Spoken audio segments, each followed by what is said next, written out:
Nick, I want to get this video done for these people. You going to do this video for us or not? Huh? Nick, come on. I can't do it. I need the video done for the people. Nick, you got to do the video. All you do is talk. I can't do it. I'm not doing it. Okay. All right. I'm going to check back. God dang it. Hi, I'm Ken Merritt, Director of Player Development for the Nick Bollettieri Tennis Academy. You know, Nick Bollettieri has trained, coached, and motivated some of the greatest tennis players in the history of the game, including Andre Agassi, Boris Becker, Pete Sampras, Monica Seles, and Jim Courier. But what motivates and inspires Nick? How does he lead his life like he leads it every day? Well, I got a good one for you. It's the U.S. Navy's aerial demonstration team, the Blue Angels. I'm Lieutenant Scott Bair, the lead solo with the United States Navy's flight demonstration team, the Blue Angels. Commitment, responsibility, and work ethic are part of what we do on a daily basis. We are constantly in life and death situations in our work, and without total commitment and focus, we cannot accomplish our maneuvers. Each pilot has complete responsibility to strive for perfection and be accountable for each and every move he makes. It is through very sound work ethics and endless hours of practice that enables each pilot to work in total teamwork precision. These very same principles that Nick Bollettieri is about to speak of apply to athletics as well as the life of a Blue Angels pilot. Practice these principles, and someday you will live your dream.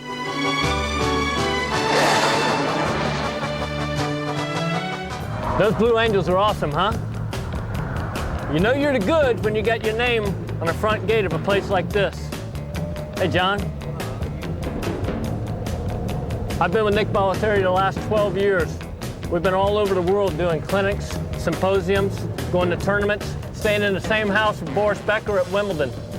I'm always asking him, always pushing him to do a video series so that everybody in the world can know exactly what Nick Bollettieri's like. First, you got to know who the guy is. What you building there, Jeff? A little bit of lattice work around the kitchen. All right. First, you got to know who Nick Bollettieri's like, boy. He's the epitome of work ethic. Red, how you doing? Dedication, commitment, responsibility. In order to get this done, we spent hundreds of hours working trying to find the right method for everything. Guys, I think we've got a perfect video to start with.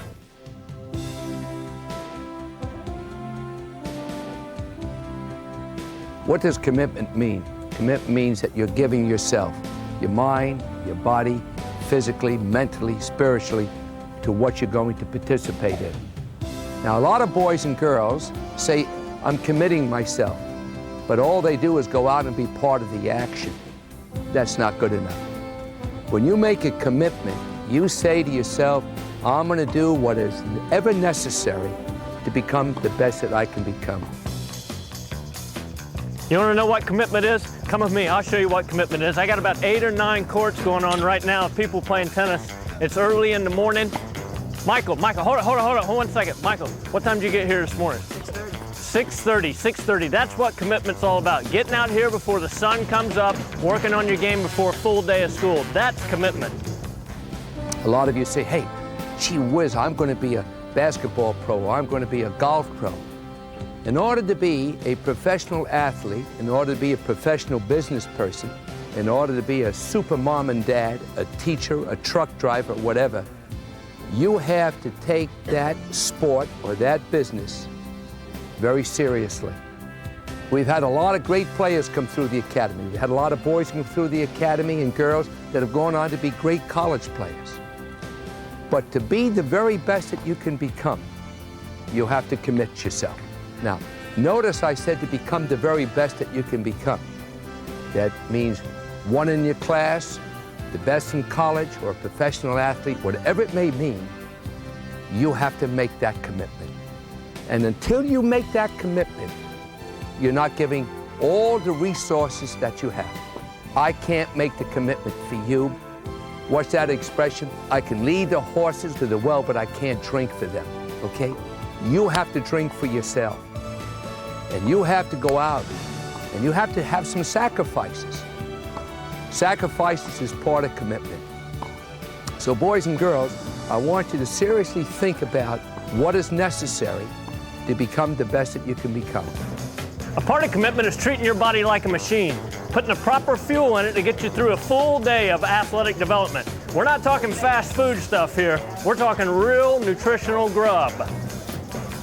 Pastas, rice, good high carbs and proteins to get you through that full day of training on the courts. Salads, make sure you get your fiber. And you have to be very truthful with yourself. And remember, the word commitment means truthfulness as well. Because unless you commit totally, you can't become the best that you can become. And that's very important. Take a look at successful people. Study about them, read books about them, and see the long road that they went through to reach the pinnacle of success that they're at today. And remember, making a commitment doesn't mean that you're going to be the best in the world. Making a commitment means you're going to be the best that you can be. And that should be very satisfying to yourself. So in working with boys and girls and athletes from all over the world, I see a lot of people who have a lot of natural ability. They move well, and they hit the ball well, and they seem to have good hands, and they anticipate well. But they haven't made the commitment. And commitment means 24 hours a day, not part of the day, boys and girls. That's being an actor or an actress. A commitment means total commitment to the sport, to the business, to life. That's what commitment means. And so until you're able to do that, you're only going to reach partial success. Hold firm, relax. Excellent. Hold that ball on that racket a long time. A perfect example today happened. Eva Maioli said, I want to get into shape. I'm a little lazy, I'm a little overweight, I want to get rid of a little body fat, but it came from Eva Maioli. She's ready to make the commitment herself. A coach, a physical fitness person, parents, very difficult to say, get into shape. But if the student, no matter what level they are, adults, juniors, say, I want to do it, you have a chance because they made the commitment. And that's all it takes, the commitment first. Here are 5 ways to increase your level of commitment. Number 1, challenge yourself with both daily and long-term goals. Everybody talks about it, but the great players actually do it. Make yourself do it. Number 2, find positive role models and study them closely. There's a lot you can pick up by studying the strategy of your favorite players as well as how they approach their work. Number 3, take every opportunity to improve yourself. This covers all aspects from practice to nutrition. Be willing to sacrifice if you have to create opportunity for yourself. Number 4, plan a balanced schedule with your parents and coach to include all the necessary areas of your development. You should have technical and tactical aspects, mental and physical training, as well as practice and match play. Number 5, associate with peers who are positive and motivated. One of the main reasons that players like Agassi, Courier, and Sampras became great was because they could benefit by training in the same environment. Don't waste your time with the wrong crowd.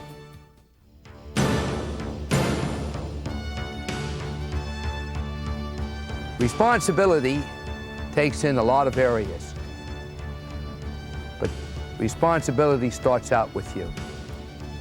You're responsible to get up in time. You're responsible to do your homework.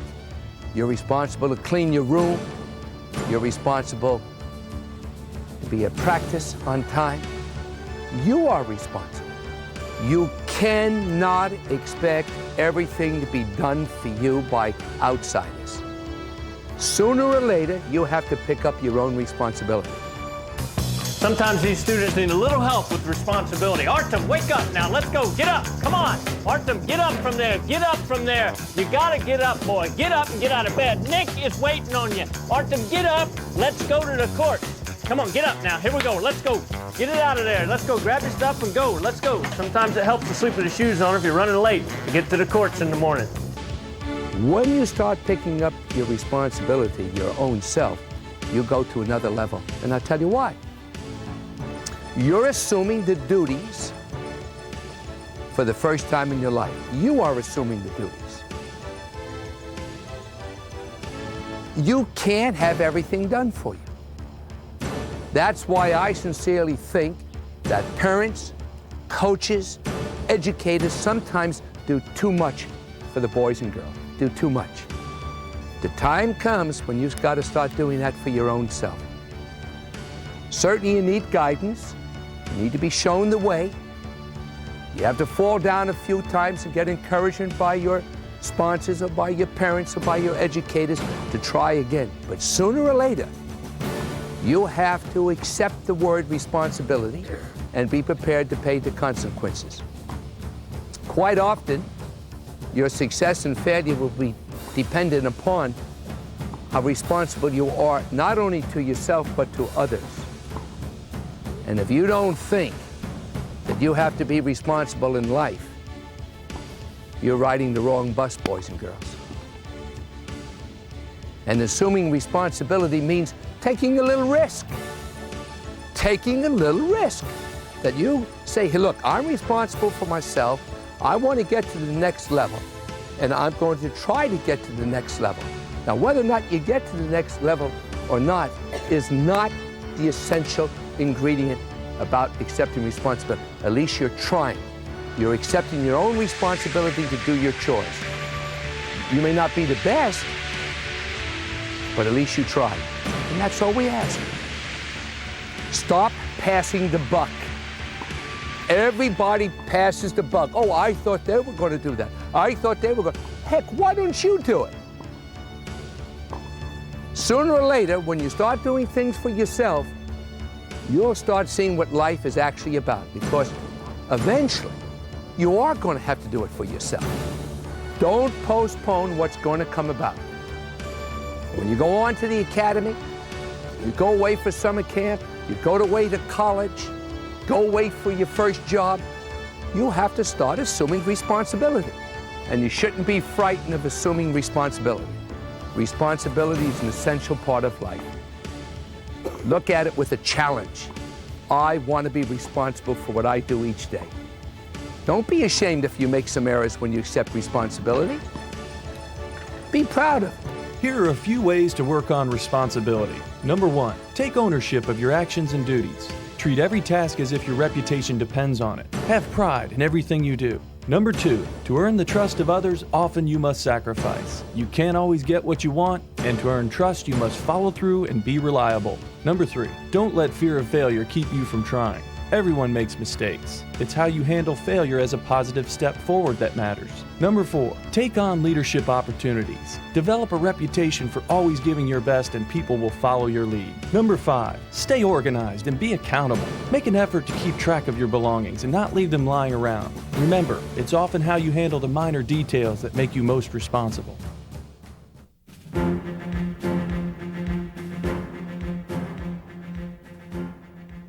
I've seen a lot of boys and girls and coaches. I've watched a lot of sports. And I can actually almost forecast a winner or a loser. And you know where it starts? It starts with the work ethics that you establish each and every day.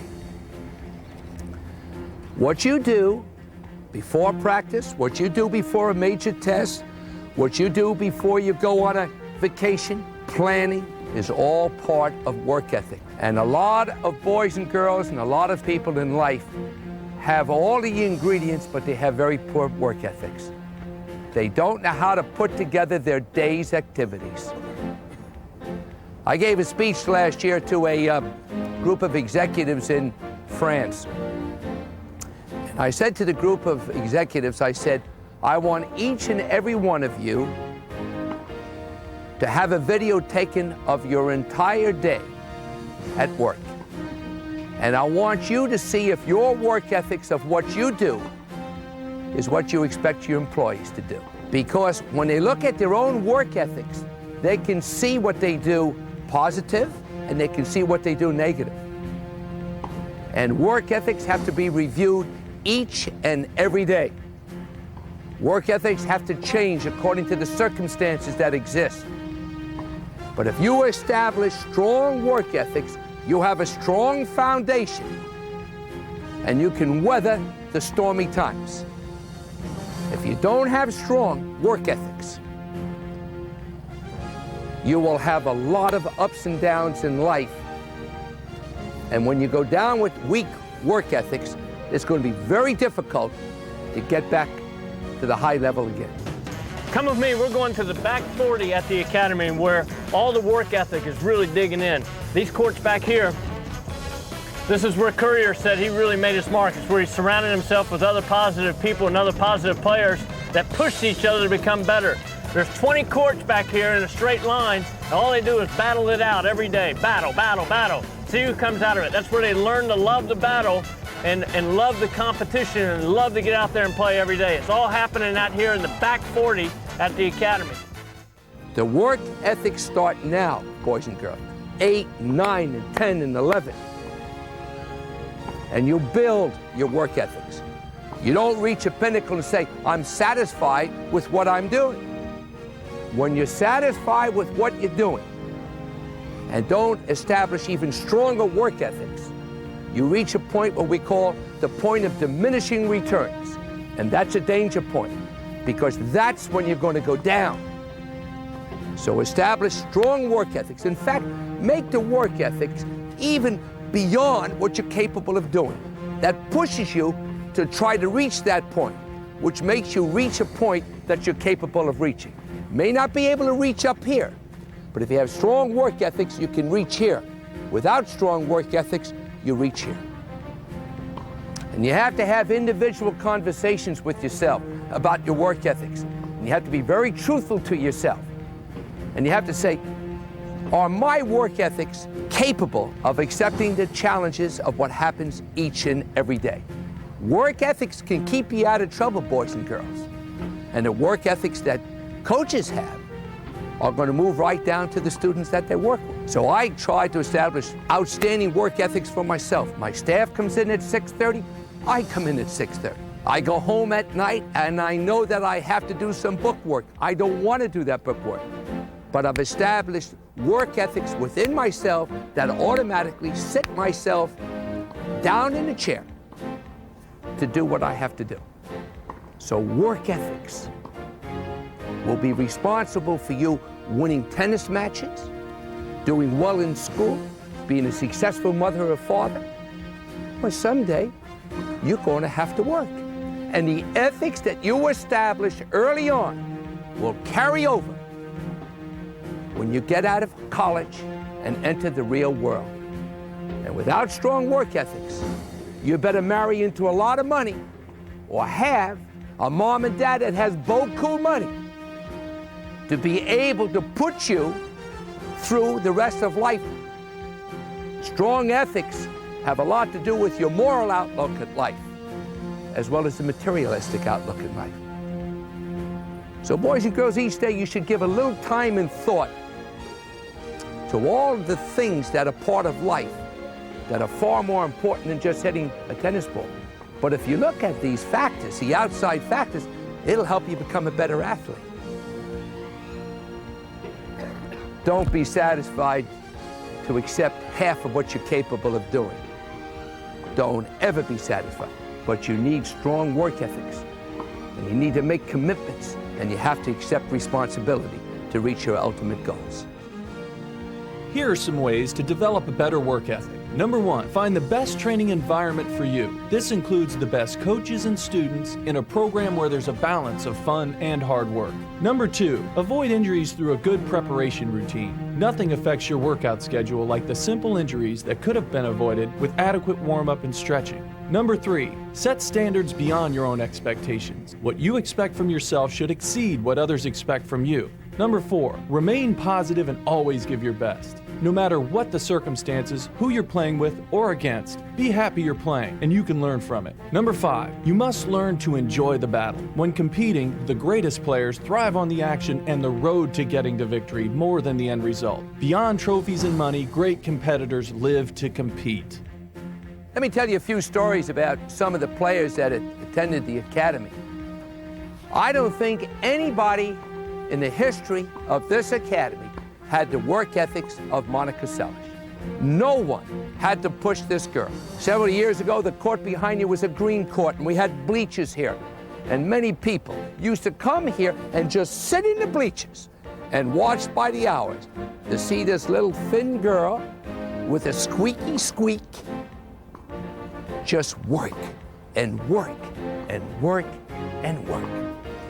Unbelievable work ethics. We've had all sorts of characters here. We had the boy come here with unbelievable hands and eyes, only had to practice a few minutes a day.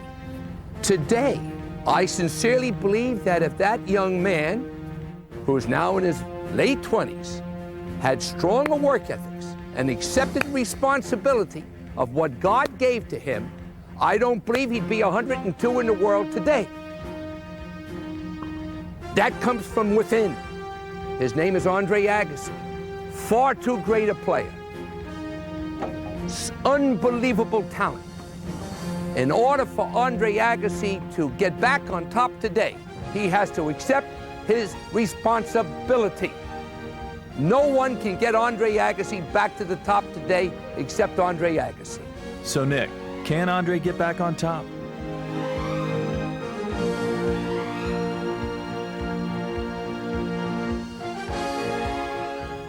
This is where it starts. Jim Curry, unbelievable discipline. In fact, we can put together discipline and work ethics for Jim Curry. He had to pound 5, 6, 7 hours a day in order to be a tennis player. And he became #1 tennis player of the world. Another person with discipline. This person each day would get up and pinpoint and calculate every second of the day. He knew exactly what he was going to do. Excellent work ethics. He accepted the responsibility, and he had unbelievable discipline. Became one of the greatest players in the history of the game, Boris Becker. That didn't come about by chance. It came about by a plan. All of these things come about by a plan. They don't come about by accident. Do you think success is based on an accident? Success is based on hours and hours and hours of hard work, not an accident. You make your own luck. You make it. When other people say, well, if I was lucky as that person, that's hogwash. Those lucky let calls or line calls, they even out at the end. But the successful people always come out on top because they've worked for it. And you're only going to get what you work for. This is our wall of fame right here, man. 15 years of history at the Bollettieri Tennis Academy. Put up here as a daily reminder of what it takes to be a top player of the world. Yeah, interesting story. People come back here, they look at this, that's the first thing they want. They're not really interested in the US Open trophy. They just ask Nick, they go, Nick, when you can put my banner up? I want my banner up in the indoor center. If you work hard, you continue to work on your game, get your name put up here, boy. When your name's up here, you made it. Hang it up, be proud of it, boy, that's what it's all about. And it all starts out here. All of you can say hogwash, I don't believe it. Well, believe it. You had better believe it. Because I base this on fact, not from Nick Bollettieri. I'm a small part of life, and I try to contribute to the success of life for youngsters and grown-ups and athletes. But successful people start from young ages, establishing a strong foundation, the same foundation that Chang has when he hits a tennis ball, a strong foundation. Edberg, a strong foundation. That's where it starts. Same thing pertains to life. The foundations that you establish on the athletic field, in the classroom, spill over into life. So when you go away and attend an academy, or you go to school, this is the time you start accepting the ingredients, the parts that are necessary of that recipe to make that perfect dish that's served each evening at your house. The perfect dish doesn't come about by accident, it's planning. Almost everything you do in life go to principles, pertain to principles, strong principles. So give this a little thought. Hitting the tennis ball is important, but what I talked to you about today is also important. Far more important than hitting a tennis ball, because those are the principles, those are the factors that you will need to survive in life, to fight the perils of life, the drugs, the AIDS, the alcohol, violence. Those principles will help you combat them, as well as helping you become a successful tennis player. So thank you very much, boys and girls. Appreciate it.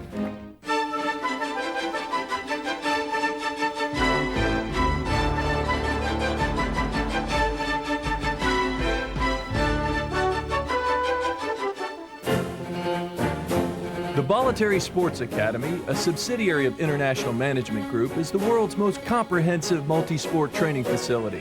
What was once a 40-acre tomato field has become the training home of some of the greatest athletes in sports today. The BSA attracts the finest talent from across the globe, both in students and staff, to create the most unique environment for training and development. From junior to professional, for the goal-oriented and result-driven, the BSA is the only place to be.